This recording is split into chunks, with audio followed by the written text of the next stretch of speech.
ప్రజలందరికీ గారికి భారత మత్స్య పరిశోధన సంస్థ విశాఖపట్నం ఇంగ్లీష్లో fishery bureau of India Visakhapatnam ఉంటుంది. మన ప్రధానమంత్రి మోడీ గారు మత్స్య పరిశోధన సంస్థ విశాఖపట్నం వారి ఆధ్వర్యంలో మన 3 రాష్ట్రాలను తీసుకున్నాం సార్. ఆంధ్రప్రదేశ్, ఒరిస్సా, 3 బెంగాల్. ఈ 3 కోస్ట్ ఏరియాలో ఎంతమంది ఫిషర్మెన్ బెనిఫిట్స్ ఉన్నారో, ఎంతమంది ఫిషర్మెన్ అంటే ఫిషరీ సెక్టర్ మీద ఎంతమంది అయితే లైవ్ అవుతున్నారో ఈ కొత్తగా ఒక స్కీమ్ ఒకటి పెట్టారండి. ఇంతకుముందు అగ్రికల్చర్లో ఉండే ఫిషరీ సర్వే అనేది కొత్తగా ఒకటి ఏర్పాటు చేయడం జరిగింది. దాంట్లో కిసాన్ క్రెడిట్ కార్డు, కేసీసీ అనేసి కిసాన్ క్రెడిట్ కార్డు ఈ మన అప్పకూరు మండలము కర్ణాటకలో 40 మందికి ఎంపిక చేయడం జరిగిందండి. 40 మంది అప్లికేషన్ ఇప్పటి వరకు బ్యాంకుకి వెళ్ళలేదు, లేకపోతే ఈ రోజే మేము కార్డులు ఇచ్చేవారు.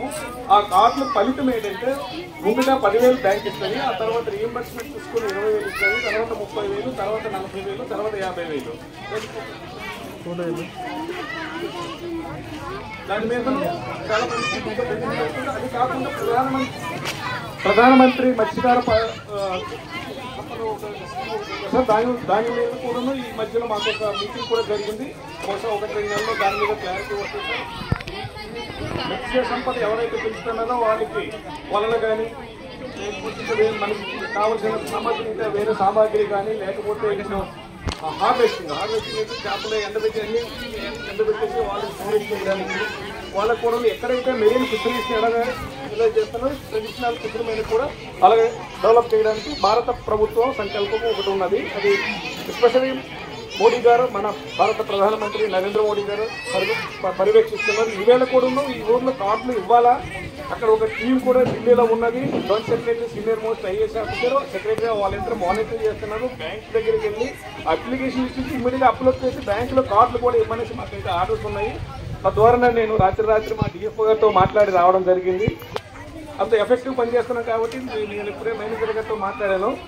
మన సెంట్రల్ బ్యాంక్ మేనేజర్ గారితో అప్లికేషన్ వచ్చిన 2-3 రోజుల్లో చేస్తామన్నారు.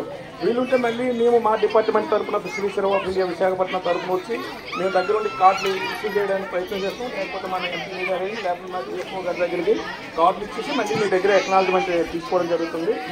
దయచేసి అందరూ కూడా ఇలాంటి అవకాశం భారత ప్రభుత్వం నుండి ఏదొచ్చినా సరే మనము, ఎందుకంటే నేను కూడా ఒక కుగ్రామం నుండి వచ్చిన వాడిని కాబట్టి మనకి చాలా వరకు తెలియదు.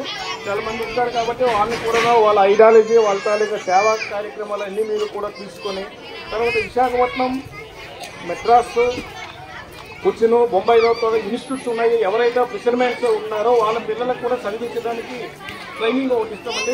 సముద్రంలో వెళ్ళడానికి ఆ ట్రైనింగ్ పూర్తయితే కానీ సముద్రంలో వెళ్ళడానికి అవ్వదు. అలాంటి ఇన్స్టిట్యూట్స్ విశాఖపట్నంలో ఉన్నాయి. ప్రతి సంవత్సరము 170 ఒక్కొక్క ఇన్స్టిట్యూట్లో 75 మంది పిల్లలు తీసుకుంటాము. 10వ తరగతి ఎవరైనా పాస్ అయితే, ఎవరైనా ఉత్సాహవంతులు ఉంటే మీరు అప్లికేషన్ పెట్టచ్చు. అది ఫిబ్రవరిలో నోటిఫికేషన్ వస్తుంది, జూన్లో అడ్మిషన్స్ అవుతాయి. 1.5 year అప్లికేషన్స్ ఇచ్చిన తర్వాత మేము 18,000 రూపాయలు డిపాజిట్ తీసుకుంటామండి. మళ్ళీ ఆ గవర్నమెంట్ ఆ పీరియడ్ ఆఫ్ ట్రైనింగ్ కోర్స్ అయిపోయిన తర్వాత మళ్ళీ రిఫండ్ చేస్తాం. కానీ ఎవ్రీ మంత్ 1,500 ఇది కూడా స్టైఫండ్ కూడా ఇస్తామండి వాళ్ళకి.